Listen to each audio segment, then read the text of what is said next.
In 1930, the Republican-controlled House of Representatives, in an effort to alleviate the effects of the, anyone? The Great Depression, passed the, anyone? A tariff bill, the Hawley-Smoot Tariff Act, which, anyone, raised or lowered? Raised tariffs in an effort to collect more revenue for the federal government. Did it work? Anyone? Anyone know the effects?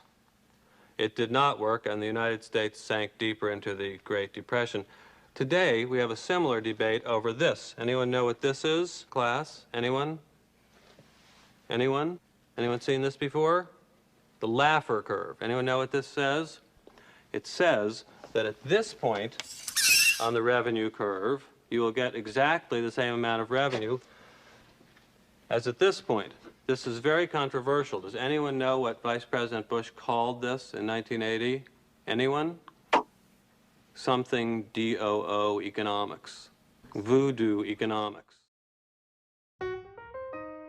Okay, hello everybody. I know you're not going to be able to tell this, but just want you to know that I'm a little angry, a little frustrated. I downloaded a new version of this recording software, and the first time I did this presentation, I forgot to hit record. The next time I did it, I didn't realize that the microphone wasn't enabled, and so I didn't have that. So this is my third attempt. So fun times. All right. This lecture is on how to read ads and claims, and it's part of our little consumer awareness lesson. I'm talking about a lot in this class about how, as we go out into the world, we are grossly outmanned by professionals who do certain things for a living, renting apartments or selling cars or anything, right? And so we just need to be aware of what's going on so that we can be better prepared to deal with these things. And this is probably no more true than it is in advertising. And that's really important to understand what's happening with advertising, that they are trying to get you to buy things, which is not easy to do. And the way they do it in general is to make you think you need these things as opposed to just wanting these things. So if you want a product, you may or may not buy it. But if you need a product, you absolutely will go out and buy it. Okay? Let me clear my throat. Okay, so let's get going. And here we go on how to read ads and claims. I'm not too concerned that you remember these 4 Ps, other than just understanding that they are different ways to examine advertisements. And that's this whole point, is not just taking an advertisement, taking it in without thinking about it, but really kind of looking at things and analyzing it. And so the first one is point of view. What is the camera angle and what are they trying to convey with the camera angle? And so this up angle for this car, we're assuming it's a car, tries to express what? Well, it could be all kinds of stuff, but power, prestige, success, speed, who knows what. And so they're using this kind of up angle to do that. Also, you'll notice that the environment around the car is unfocused, suggesting speed as well, but the car is in focus. Okay, what does this ad suggest? You know what, I'm not exactly sure. It's kind of like a puzzle piece. The car is sitting straight up, which is just weird. But it is for a focus, and if you look in the background, you can see it's an eye chart. And also the way they have their fingers placed is trying to put things in focus, and so they're talking about that, including like the details. Okay. Where is the product placed in the advertisement? Why is it placed there? Coca-Cola, where is the product placed here? Right? It's at the center of the fun. So these girls, it's after school and they're hanging out, and what do you want to do? You need some refreshment time, some relaxation time. Have a Coca-Cola, that's what it's there for. Okay? Again, not that you're going to run out and go buy Coca-Cola because of this advertisement, but you can't help but take it in. Remember the Dan Gilbert talk about dogs or pigs in Agora. You know there are more dogs than pigs because you see them and that's what's in your head. So every time you see an ad for something, and in this case Coca-Cola, it's in your head as something to do. Okay, this one, interesting. Where is it placed? It's up on a wall like a plaque or an award. It's prestigious. For what? Tex-Mex cheese.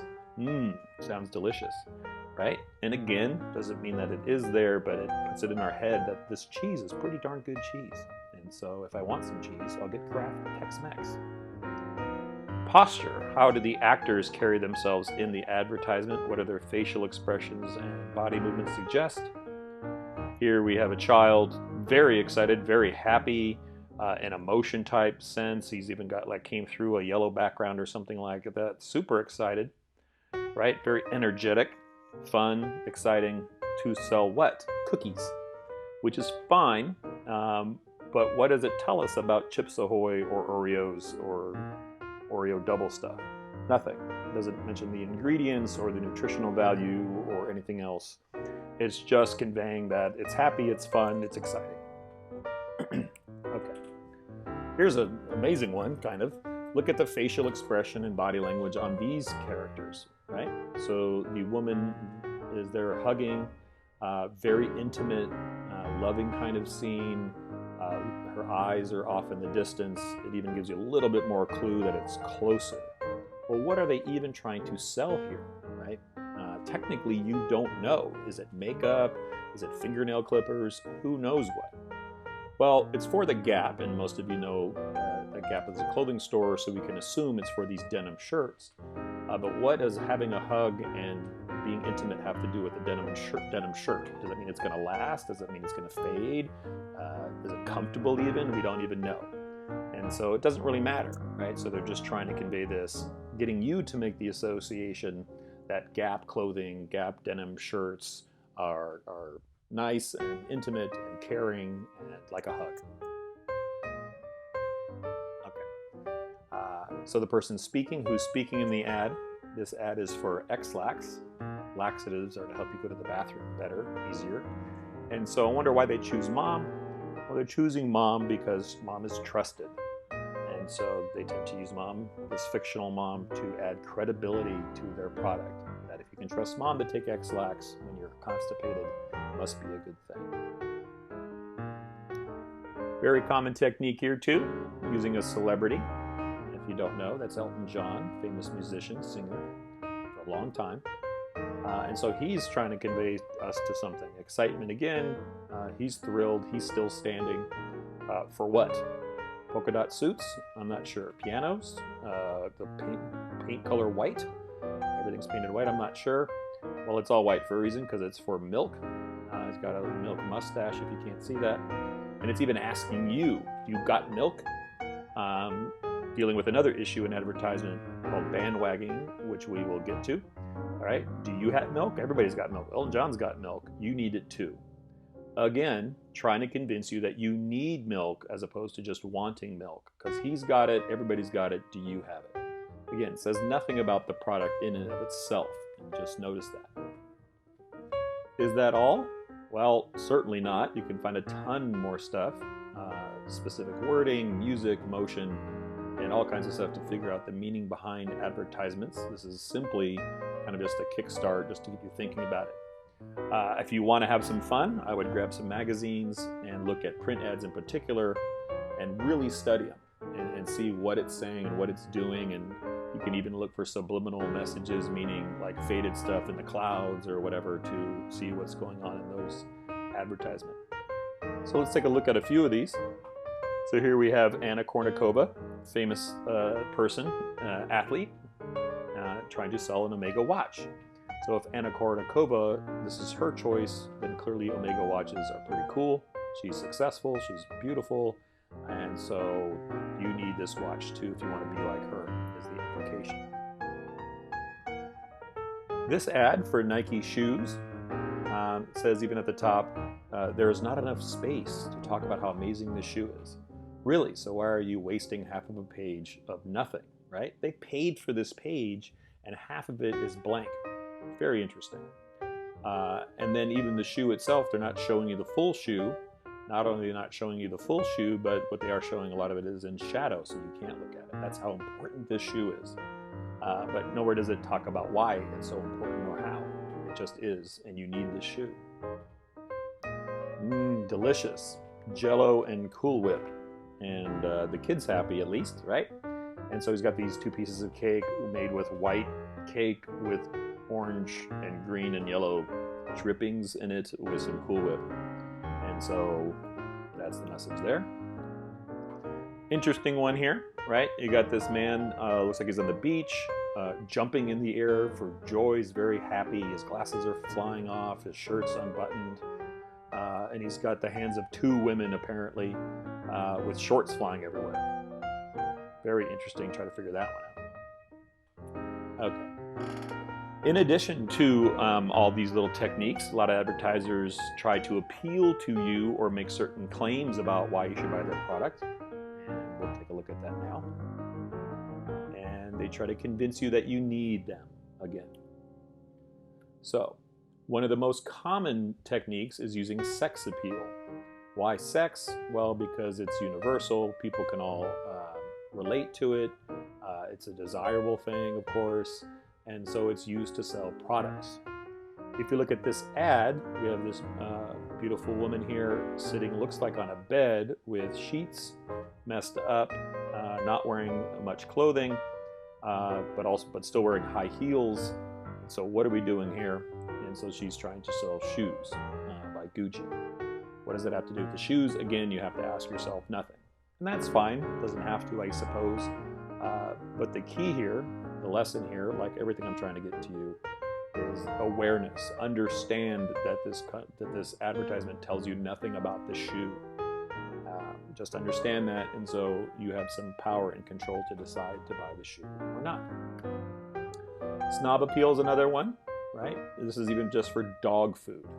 And their quote there at the bottom is, "Extraordinary foods for extraordinary dogs." That's lovely, okay? But it is just a dog. And this dog here in the background is all kind of combed up and has a little crown. And even the color used in the ad, this blue, is kind of a royal blue, traditionally saved for like royalty. But it's just dog food. And again, that's fine if this is extraordinary food. Why is it extraordinary food? Is it made from the finest cuts of beef? Or is it just the same as other kinds of dog food? It doesn't even explain that. So just notice that. Similar to the Elton John advertisement from before, using a celebrity to promote products is very common. Why? Because if Whoopi Goldberg, the famous actress in this ad, is a fan of whatever they're selling, then it must be a good quality product. Why else would they do that? Well, the answer is they do that because they make money off of it.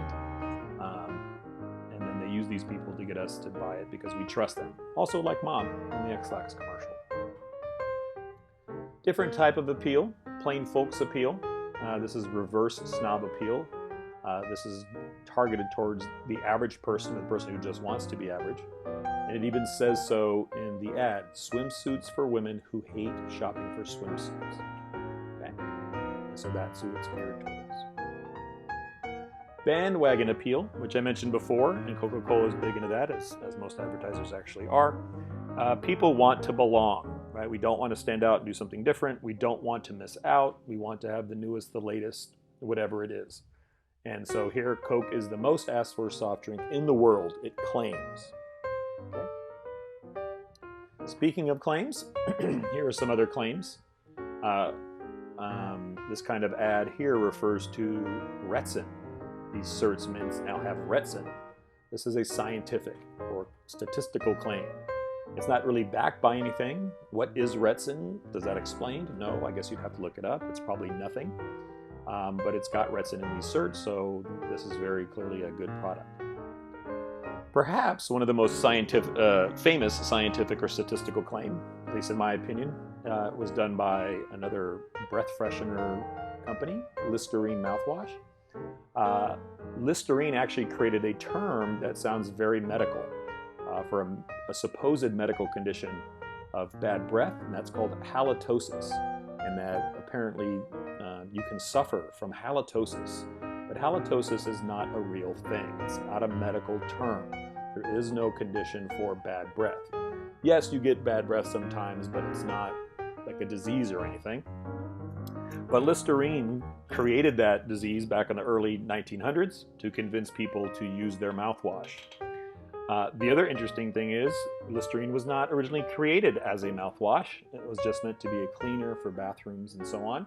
but they weren't selling much. And then someone came up with the idea that, well, if we could get people to put it in their mouth and swish it around, then they would get rid of their halitosis, and maybe we could sell that. And of course, today Listerine's perhaps the most purchased mouthwash out there based on this false scientific claim of halitosis. So, fine for them, good for them. Just make sure you're aware of that. And when you're aware of that, you can make better decisions. Okay, here this ad for a Mercedes car tries to compliment the consumer, telling them that they make specialized cars, individual cars for individual people. Well, they don't. To have a car built individually for you would cost an enormous amount of money, but they're trying to convince you that you're special if you buy this car. All right, here's an interesting one. They're trying to compliment women for coming a long way in kind of a very demeaning sense, in my opinion. Maybe you don't have that opinion. But it tells this woman, you've come a long way, baby. And even the term baby is a bit condescending, in my opinion. And you've come a long way, I'm assuming, socially, economically, and so I guess you should have this cigarette. And so now reward yourself for all that you've done by smoking.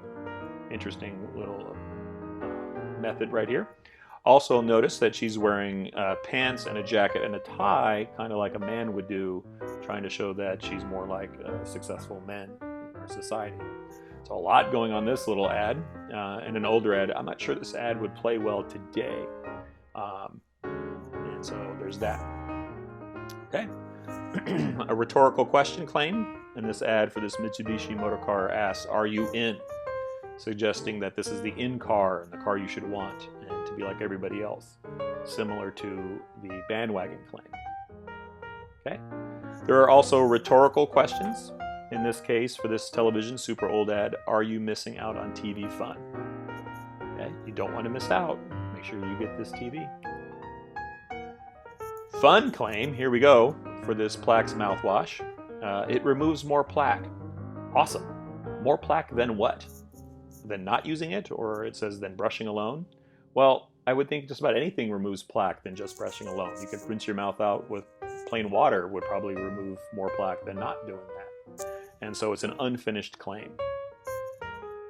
Here at the bottom for this Westinghouse product, you can be sure if it's Westinghouse. Really, that's nice. What can I be sure of? I'm not sure. And there's all types of weasel words that do this kind of stuff. Helps, up to, enriched, fortified, virtually. So keep an eye out for those. And here's a funny one. So for Cascade dishwashing detergent, so clean it's virtually spotless. And if you look at that sentence closely, you'll notice that what it actually says is that your dishes will have spots on them. It doesn't say that it doesn't have spots, it just says it's virtually spotless. So pay attention, be aware. Same thing here. This product, Beano, helps stop gas before it starts. Okay, it doesn't say how much or that it stops gas, it just helps stop gas. And again, lots of stuff probably helps stop gas before it starts, like drinking a little bit more water, or standing up and taking a walk, or probably countless other things. Okay. Is that all? Certainly not. They do all kinds of other stuff. And so we're not going to go into that. These were all very basic things that I gave you today. Certainly today they use much more sophisticated techniques with the internet and technology. So make sure you're aware of that. But let's look at a few more things. Here we have a vegetable and fruit washing product to make your vegetables and fruits cleaner. Nature creates it, but Fit restores it. Here's an interesting ad, right? We got a lot going on here, or like nothing going on here. Apparently to sell glasses or sunglasses.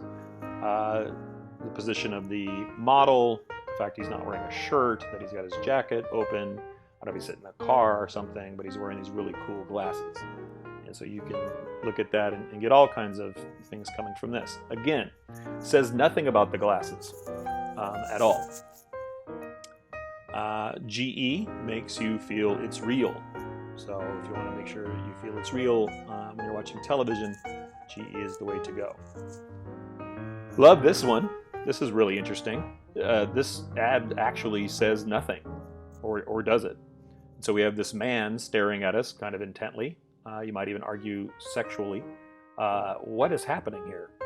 And so you have to make some conclusions. And one is, this is not just any man, this is Tiger Woods, famous athlete, celebrity. And so he's trying to reach us, which he's doing. But for what? The ad does not say. There's no text on it. There's nothing. So is it for a hat or face cream or a gold chain or a t-shirt? It says nothing.